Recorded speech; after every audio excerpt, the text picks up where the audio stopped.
தொலைக்காட்சி நேயர்களுக்கு இனிய வணக்கம். நூல் பேசும் கதையில் இன்னைக்கு நாம் பார்க்க போகிறது தாத்தா பாட்டி சொன்ன கதை தான்.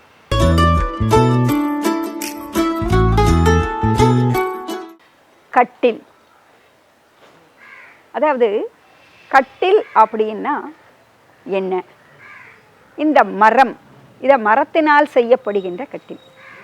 அந்த மரத்தினால் செய்யப்படுகின்ற கட்டில் எப்படி இருக்கணும்? அந்த கட்டிலில் படுக்கும் பொழுது நிறைய தூக்கம் வரணும். அந்த காலத்தில் என்ன பண்ணுவாங்கன்னா, ஒரு தூக்கம் வருவதற்காக நல்ல ஒரு மரத்தை தேர்ந்தெடுப்பாங்க. அந்த மரத்தை கொண்டு தான் அந்த கட்டில் செய்வாங்க. அந்த மரமானது எப்படி இருக்கும் பார்த்திங்கன்னா, சந்தன மரம், அதெல்லாம் பெரிய பெரிய உயர்ந்தவர்கள் படுக்கக்கூடிய மரம். இதை நம்ம ஆண்டாள் கூட பாடுவா, கோட்டுக்கால் கட்டின் மேல் அப்படின்வாங்க. அந்த கோட்டுக்கால்னா தந்தத்தினால் செய்யப்பட்ட, யானையினுடைய தந்தத்தினால் செய்யப்பட்ட கட்டில். அதெல்லாம் பார்த்திங்கன்னா ரொம்ப அழகாகவும் இருக்கும், ரொம்ப நல்ல நிலையில் இருக்கக்கூடியது. ஆனால் இங்கே இந்த கதையினுடைய போக்கில் பார்த்தோம்னா, ஒரு திம்மராயன் ஒருத்தர் இருப்பார். அந்த திம்மராயனுக்கு 4 பிள்ளைகள். அந்த 4 பிள்ளைகளும் பார்த்திங்கன்னா முத்தான பிள்ளைகள். யாருன்னு கேட்டால் கடைசி 4வது பிள்ளை தான் ரொம்ப முத்தான பிள்ளை. இந்த 3 பிள்ளைகளும் பார்த்திங்கன்னா ஏதோ அப்பா சொல்கிறதே கேட்போம், அம்மா சொல்கிறதே கேட்போம் அப்படின்னு இருப்பாங்க. ஆனால் அந்த 4வது பிள்ளை பார்த்திங்கன்னா அறிவாளியாகவும் எதை ஒன்றும் சிந்தித்து செயல்படக்கூடிய நிதானம் உடையவனாக இருப்பாங்க. அந்த அக்கம் பக்கத்தில் இருக்கவங்கெல்லாம் என்ன சொல்லுவாங்கன்னா, எப்பா உன்னுடைய 4வது பிள்ளைய கேட்டு அவன் என்ன சொல்கிறானோ அதுக்கு ஏற்ற மாதிரி நான் நடக்கணும், அவங்ககிட்ட கொஞ்சம் விசாரிச்சு சொல்லேன் அப்படின்னு எந்த ஒரு காரியம் செய்தாலும் அதனுடைய முடிவுகளை அவன் செய்கிற மாதிரி இருக்கும். அதனால் மற்ற 3 பேருக்கும் அதனால் பொறாமையெல்லாம் ஒன்றும் கிடையாது. அடப்போ நம்ம இல்லைன்னா நம்ம தம்பி செய்கிறான் அப்படி என்று பொத்தாம் போக்கில் இருக்கக்கூடியவர்களாக அந்த பிள்ளைகள் இருந்தாங்க. இப்படி இருக்கும்போது அந்த அப்பாவுக்கு இந்த மரத்தில் நல்ல மரத்தில் கட்டில் செய்து அதில் படுக்கணும்னு ஒரு ஆசை. இவர் மரம் மரம் மரம்னு இப்படி நினச்சிக்கிட்டே இருக்கும் பொழுது என்ன ஆகிடுதுன்னா, ஒரு நாள் என்ன ஆகிடுது, அவருக்கு ஒரு கனவு வருது. என்ன கனவு வருதுன்னா, அடிபாகத்தில் தங்கம், தக்க தக்க தக்க தக்கன்னு ஒரு தங்க அடிபாகம். அந்த மரம் இருக்கிறது எப்படின்னா, அடிபாகத்தில் ஒரு தங்க கவசம் போல் அப்படியே தங்கத்திலேயே மரமாக இருக்குது. அந்த தங்கத்துக்கு அதுக்கு அடுத்தது பார்த்திங்கன்னா வெள்ளியில் செய்யப்பட்டிருக்கு. அதுக்கு மேலே பார்த்திங்கன்னா ஒரு முத்து, முதல்ல தங்கம், வெள்ளி, முத்து, அதுக்கும் மேலே பார்த்திங்கன்னா பவழம். அந்த பவழத்திலேயே அப்படியே கிளைகள் விரிஞ்சு அந்த பவழ பூக்கள் பூத்து அவ்வளோ அழகாக பூக்கள்லாம் இருக்குது. இதை அவர் கனவுல பார்க்குறாரு. கனவுல பார்த்த உடனே அவருக்கு ஒரு சந்தோஷம். இந்த மாதிரி மரம் எங்கேயாவது இருக்குமா? கற்பனை பண்ணி பாருங்களேன். தங்கம், வெள்ளி, முத்து, மேலே பவழம், பவழப்பூக்களோடு அப்படியே குத்து குத்தா தண்ணி. இதை பார்த்தோன்னா அவருக்கு ரொம்ப ஒரு சந்தோஷம். இது இவ்வளோ அழகான மரமாக இருக்கே, இந்த மரம் எங்கே இருக்கும் அப்படின்னு நினைக்கிறாரு. நினச்சி தன்னுடைய மகன்களை 4 பேரும் கூப்பிட்றாரு. இங்கடா வாங்கடாப்பா அப்படிங்கிறாங்க. ஒன்றா 4 பிள்ளைங்களும் நிற்கிறாங்க. என்னப்பா எதுக்கு கூப்பிட்டீங்க அப்படின்னு கேட்குறாங்க. இல்லைடாப்பா, நான் ஒரு கனவு கண்டேன். அதில் அடிபாகம் தங்கம், அடுத்தது வெள்ளி, அதுக்கும் மேலே பார்த்தீங்கன்னா முத்து, அதுக்கு மேலே பவளமாக பார்த்தேன். அந்த மரம் எங்கே இருக்குன்னு கண்டுபிடிச்சி கொண்டு வாங்க அப்படின்னு சொல்லிடுறாங்க. அப்பா அந்த மாதிரி மரம்லாம் எங்கேயாவது இருக்குமாப்பா? என்னப்பா நீ கனவுல கண்டதெல்லாம் கொண்டு வர சொல்றியே அப்படின்வாங்க. அதெல்லாம் எனக்கு தெரியாது அப்பா, ஆசைப்பட்டுட்டேன், என் கனவுல வந்தது, எங்கேயாவது இருக்கும், நீ தேடி கண்டுபிடிச்சிட்டு வா அப்படி சொன்ன உடனே இந்த 4 மகன்களும் என்ன செய்கிறாங்கன்னா, அந்த மரத்தை தேடி காட்டு பக்கமாக போகிறாங்க. காட்டு பக்கமாக அந்த சோறு கட்டிக்கிட்டு போவாங்களே இல்லையா, புளியோதரை சோறு கட்டிக்கிட்டு அந்த புளியோதரையை என்ன பண்ணுறாங்க, பிரித்து வச்சுட்டு சாப்பிட்றாங்க. சாப்பிட்டு முடிச்சிட்ட உடனே என்ன பண்ணுறாங்கன்னா, தண்ணி தாகம் எடுக்குன்னு பக்கத்தில் இருக்க குளத்தில் குடிக்கிறாங்க. குளிச்சுட்டு அந்த தண்ணியை குடிச்சிட்டு அந்த இதுவெல்லாம் எடுத்து ஒரு ஓரமாக வச்சுட்டு அங்கேருந்து கொஞ்சம் தூரம் நடந்து போகிறாங்க. இப்படி மரத்தில் தேடுறாங்க. ஒவ்வொரு மரங்களும் இருக்குது. அது ஆலமரம் இருக்குது, தென்னை மரம் இருக்குது, பனை மரம் இருக்குது. இப்படி வித்தியாசமான மரங்கள் எதுவுமே அவன் கண்ணுக்கு தென்படலை. உடனே அவர் கேட்குறாரு, எங்கடா இந்த மரம் இருக்கும்? அப்பா இப்படி நம்மளை போட்டு வாட்டுறாரு, எவ்வளோ தூரண்டா நம்ம காட்டுக்கு போகிறது அப்படின்னு நினச்சிக்கிட்டே அவங்க பிள்ளைங்க 4 பேருமா போயிட்டுருக்காங்க. அப்படி போயிட்ட உடனே அங்கே ஒரு மரம் இருக்குது. அந்த மரத்தில் ராத்திரி ஆன உடனே அவங்க தங்கிடுவாங்க. ஏன்னா விலங்குகள்லாம் உயிர் எடுக்கும் அப்படின்றதுனால மரத்து மேலே ஏறி உட்காந்துப்பாங்க. அந்த மரத்து மேலே ஏறி உட்காந்துக்கிட்டு இருக்கும் பொழுது அந்த நேரத்தில் எல்லாம் தூங்குறாங்க. அப்போ இந்த பையன் மட்டும் எழுந்திரிப்பான்.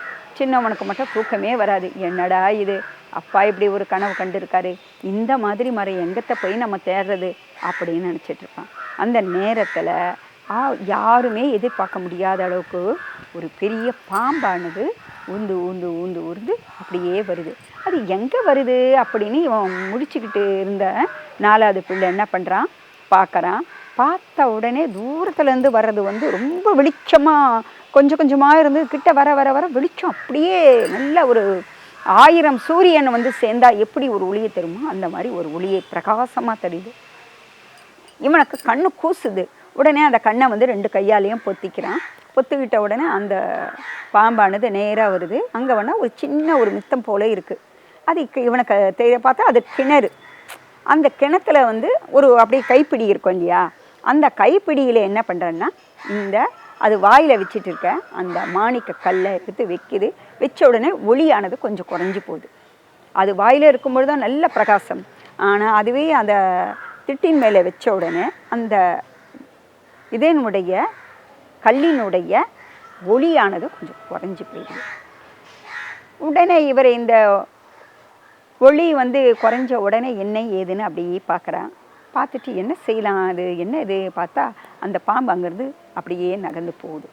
அப்படி நகர்ந்து போன உடனே இவன் தன்னுடைய அண்ணனை கூப்பிடுறான். அண்ணா அண்ணா எந்திரிங்க எந்திரிங்க அப்படின்னு. டேய் எதுக்குடா என்னை கூப்பிடுற, நானே தூக்கத்தில் இருக்கேன், உனக்கு என்ன வேணும், சாப்பாடு ஏதாவது வேணா அந்த முறுக்கெல்லாம் அந்த பையில் வச்சுருக்கேன், எடுத்து சாப்பிடு அப்படின்றான். இல்லை இல்லை சாப்பிட்றதுக்கு இல்லை, நான் என்ன சொல்ல வரேன்னா அடப்பாடா அப்படின்னு சொல்லி எல்லாருமே தூக்கத்திலேயே இருக்காங்களே தவிர அந்த மரக்கிளையை கெட்டியாக பிடிச்சிக்கோங்க அப்படின்னோடனே மரக்கிளையை கெட்டியாக பிடிச்சிட்டு தூங்க ஆரம்பிக்கிறாங்க. அந்த நேரத்தில் தான் பார்த்தோம்னா இந்த பாம்பு நெளிஞ்சு நெளிஞ்சு போயிட்டு இருக்கு இல்லையா, அந்த ரத்தன கல்லுங்க வச்சுட்டு உடனே அவன் என்ன பண்ணுறான், தன் இடுப்பை அப்படியே தேடி பார்ப்பான். இடுப்பில் பார்த்தா கத்தி இருக்கான்னு பார்த்தா கத்தி இருந்தது. வேகமாக என்ன பண்ணுவான், கீழே இறங்குவான். கீழே இறங்கி அங்கே இருந்து வேகமாக அந்த பாம்பினுடைய பின்னாலேயே போய் ஒரே விட்டு போட்டுறான். அதனுடைய தலை தனியாக போயிடுது, உடம்பு தனியாக வந்துடுது.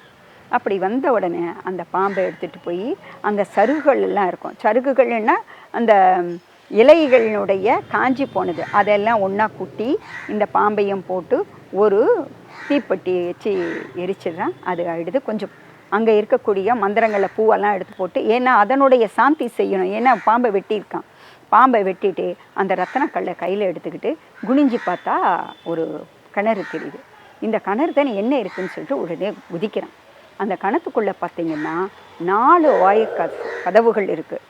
ஒரு கதவு பார்த்தா தங்க கதவு, ஒன்று வெள்ளி, ஒன்று முத்து, அதுக்கு அடுத்தது பவழம். 4 கதவுகள்லேயும் 4 பெண்கள் நின்றுட்டு இருக்காங்க. என்னம்மா என்னை பார்த்து பயப்படாதீங்க, எங்கள் அப்பா ஒரு கனவு கண்டார், அதற்காக தான் நாங்கள்லாம் வந்தோம். இந்த மாதிரி பாம்பினுடைய உங்களுக்கெல்லாம் தொல்லை கொடுத்துக்கிட்டு இருந்த அந்த பாம்பினுடைய ரத்தனக்கல் எங்கிட்ட இருக்குது, உங்களுக்கு என்ன வேணும் சொல்லுங்க அப்படின்னா அது உடனே சொல்கிறாங்க, ஒன்றுமில்லை, நீங்கள் உங்கள் அப்பா ஆசைப்பட்ட அந்த மரத்தை பார்க்கணும் இல்லையா, நாங்கள் உங்களுக்கு அந்த மரத்தை காட்டுறோம் என்ன, ஆனால் நீங்கள் தைரியமாக ஒரு வேலை செய்யணும் அப்படின்னு.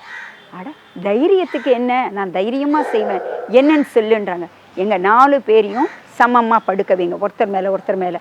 முதல்ல தங்கம், அடுத்தது என்னது வெள்ளி, அதுக்கு மேலே முத்து, அதுக்கு மேலே பவழம் இருக்கிற மாதிரி எங்கள் தலையில் சரிசமமாக ஒரே வீட்டில் எங்கள் 4 பேருடைய தலையும் தனியாக போகணும் அப்படின்ன உடனே அதே போல் அம்மா இப்படி நான் வெட்டிட்டேன்னா மறுபடியும் உங்களுக்கு உயிரை எப்படி கொடுக்கறது, நான் புத்திசாலி இல்லையா, அதனால் அது பையன் கேள்வியை கேட்குறான். இல்லை உன் கையில் வச்சிட்டு இருக்க பாரு அந்த அந்த பாம்பினுடைய கல், அந்த கல்லை எங்களுக்கு காட்டினீங்கன்னா அந்த மாணிக்க நாகக்கல்லானது எங்களை மறுபடியும் உயிர் கொடுத்துடும் அப்படின்னு சொன்ன உடனே இவன் என்ன பண்ணுறான், உடனே வெட்டுறான். வெட்டிட்ட உடனே பார்த்திங்கன்னா 4 தலை ஒன்றாயிடுது. இந்த 4 உடல்கள் தங்கம், வெள்ளி, முத்து, மேலே பவழம் அப்படியே செய்து கொத்து கொத்தா அப்படியே இருக்குது. ஆஹா, இதுதான் எங்கள் அப்பா கனவு கண்ட மரமா, சரி நான் எங்கள் அப்பாவுக்கு செய்து காட்டணும் அப்படின்னு சொல்லிட்டு உங்கள் 4 பேரையும் மேலே ஏற்றி விடுறேன்னு குரல் கொடுக்குறான் அண்ணன்கிட்ட. ஒரு கயிறு போட்டுட்டு தான் வந்திருப்பான். அண்ணா இதை தூக்கிங்க அப்படின்ன உடனே அவங்க தூக்குறாங்க. தூக்கணுன்னா முதல்ல இந்த 4 பெண்களை மேலே அனுப்பிடுறான். இந்த 4 பெண்களை பார்த்த அண்ணன்மார்கள் என்ன செய்கிறாங்கன்னா, ஆஹா இவ்வளோ அழகான பெண்களை தம்பி வந்தால் 4 பேரையும் தம்பியை கல்யாணம் பண்ணிப்பான் அப்படின்னு சொல்லி அந்த கயிறையே வெட்டிடுறாங்க. கணத்துக்குள்ளேயே தம்பி விழுந்துடுறான்.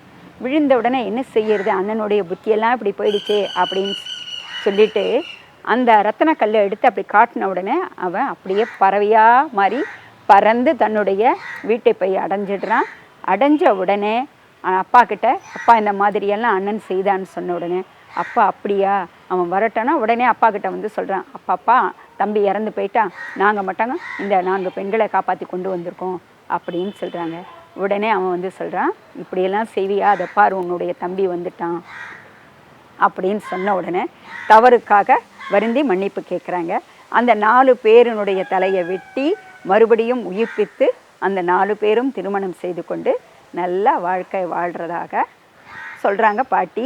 இந்த மாதிரி இந்த கதைகள் எல்லாம் இப்படிலாம் நடக்குமா அப்படின்னு நினச்சா நடக்குமா நடக்காதா என்பதில்லை, அங்கே ஒற்றுமை என்பதையும் அந்த பொறாமை எப்படி வரும் என்பதையும் அந்த பாட்டி ரொம்ப அழகாக அந்த காலத்தில் சொல்லியிருக்காங்க. இந்த நீலமூன் என்பவங்க தான் இந்த கதையை எழுதியிருக்காங்க. ஆக இந்த கதையின் வாயிலாக ஒற்றுமையையும் நல்ல எண்ணத்தோடு நாம் வாழ வேண்டும் என்பதையும் அறிந்து கொள்கின்றோம். வணக்கம்.